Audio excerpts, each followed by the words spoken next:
提瓦特盾斧共10斗，钟离独占8斗，然深渊有2路，钟离只有1个。所以本期我们来盘点一下钟离之外好用的盾斧们。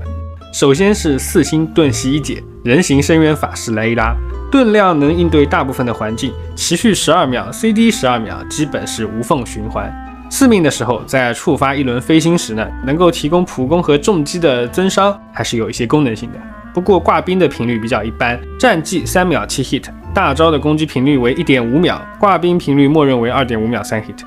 那么当下莱伊拉活跃在龙王或者胡桃的队伍中当做盾斧，又或者配合伞兵用来触发他的天赋效果。另外莱伊拉的战绩呢，可以通过队友释放元素战绩来提高频率，这就说明莱伊拉比较适合战绩启动的队友嘛。接下去呢是另外一位一姐齐凉凉，虽然初始的盾量不如莱伊拉高，但是变成猫猫泥头车多撞几下，或者凭借极短的 CD 频繁的释放，就可以把盾量给叠高了。8到12秒的 CD 时间让齐凉凉比较适合在速切的体系中作为盾斧，或者是长轴但是可以随时切人的队伍。4命解锁后台挂草的功能，不过 3.8 秒的间隔时间呢，可能更适合打击化的队伍。满命的时候释放大招或者是战技，可以为队伍提供15秒 12% 的全元素增伤，这个功能就很强了。那么除了当盾斧，齐凉凉大世界的爬山能力也是很强的。有盾是个猫猫，能增伤 ，CD 短，能爬山。钟离啥都不行，我宣布齐凉凉比钟离强。那么在盾斧一姐之后，就是盾斧的一哥托马。作为一个老角色，上线前呢被吹成火钟离，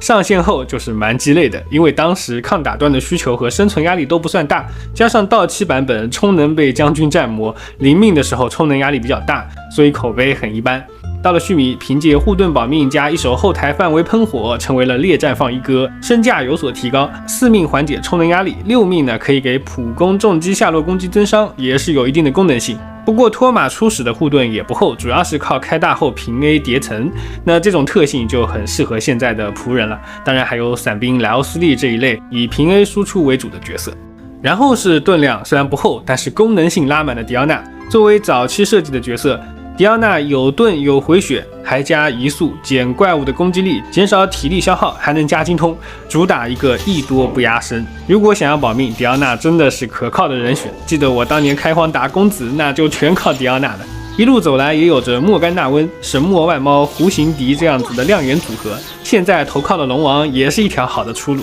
那么剩下的带盾角色，诺埃尔是一个主 C 模板，星焰的天赋设计的比较割裂，加上本身是一个物理方向的角色，就比较冷门了。还有一个呢，4命的烟飞，我是没有用过，但是你总能看到它的传说了。好的，那么这期到这里呢就结束了。等等，我想到，既然我们是聊盾斧，有些角色虽然不能产盾，但是也能起到一样的作用。比如说迪西亚，虽然9秒的霸体感觉不太够用，但是它的减伤还是很强的，而且它不会有盾碎了 CD 没好的尴尬，还是有自己独特的竞争优势的。然后还有另外一对组合，口碑强度都有，那就是行秋加北斗。因为减伤能够叠加嘛，行秋加北斗就能降低 56% 的伤害，加上他们都提供抗打断，输出能力在4星中呢也不算差。那这对组合可以说比很多盾斧都强，完全值得考虑一下。好的，那么本期到这里呢是真的结束了，我是提瓦特地理，我们下期再见。